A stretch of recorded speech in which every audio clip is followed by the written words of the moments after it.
ನಿಮ್ಮನ್ನೇ ನೋಡಿದ್ದೇನೆ, ಹಾಗಾಗಿ ನಿಮ್ಮಿಂದಲೇ ನನ್ನ ಜನನವಾಯಿತು ಎಂದು ತಿಳಿಯಬಟ್ಟೆ. ಹಾಗಾಗಿ ಅಪ್ಪಯ್ಯ ಎಂದು ಕರೆದಿದ್ದೇನೆ, ನಮಸ್ಕರಿಸಿದ್ದೇನೆ. ತಾಯಿಯ ಗರ್ಭದಿಂದ ಉದಿಸಿದ ಚಿಕ್ಕ ಮಗುವಿನ ಆಗಿ ಬಿಟ್ಟಿದ್ದೇನೆ. ಹಾಗೆ ನಾನು ಜ್ಞಾನ ಸಂಪನ್ನನಾಗಿ ನಿಮ್ಮ ಎದುರಿಗೆ ಬೆಳೆದಿದ್ದೇನೆ. ನಿಮ್ಮಿಂದಲೇ ಜನನವಾಯಿತು ಎಂದು ತಿಳಿಯಿತು. ಅಪ್ಪಯ್ಯ, ನನ್ನಿಂದ ಮುಂದಕ್ಕೆ ಏನು ಕಾರ್ಯವಾದ ನನ್ನ ಜನನಕ್ಕೆ ಏನು ಕಾರಣ, ನನ್ನ ಶುಭನಾಮ ಎಂದು ಹೇಳೆಂದು ತಿಳಿಸುತ್ತೀರಾ ಅಪ್ಪಯ್ಯ?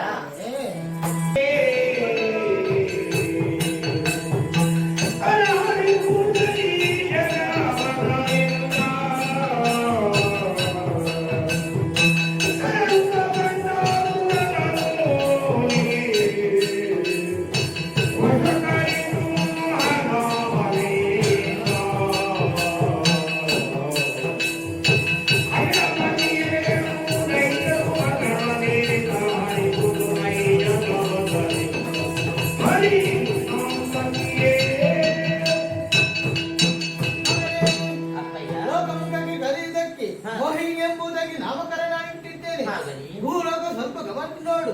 ದುಷ್ಟನಾದ ಗಂಡಾಸುರ ರೋಗನಾಗಿ ಮೆರೆಯುತ್ತಾ ಇದ್ದಾನೆ. ನನ್ನಿಂದಲೇ ಮರಣವಾಗೆಂಬುದಾಗಿ ಹೊಲವನ್ನು ಕೂಡ ಬೆಳೆಸಿದ್ದಾನೆ. ನೇರವಾಗಿ ನೀನು ಭೂಲೋಕಕ್ಕೆ ಹೋಗು.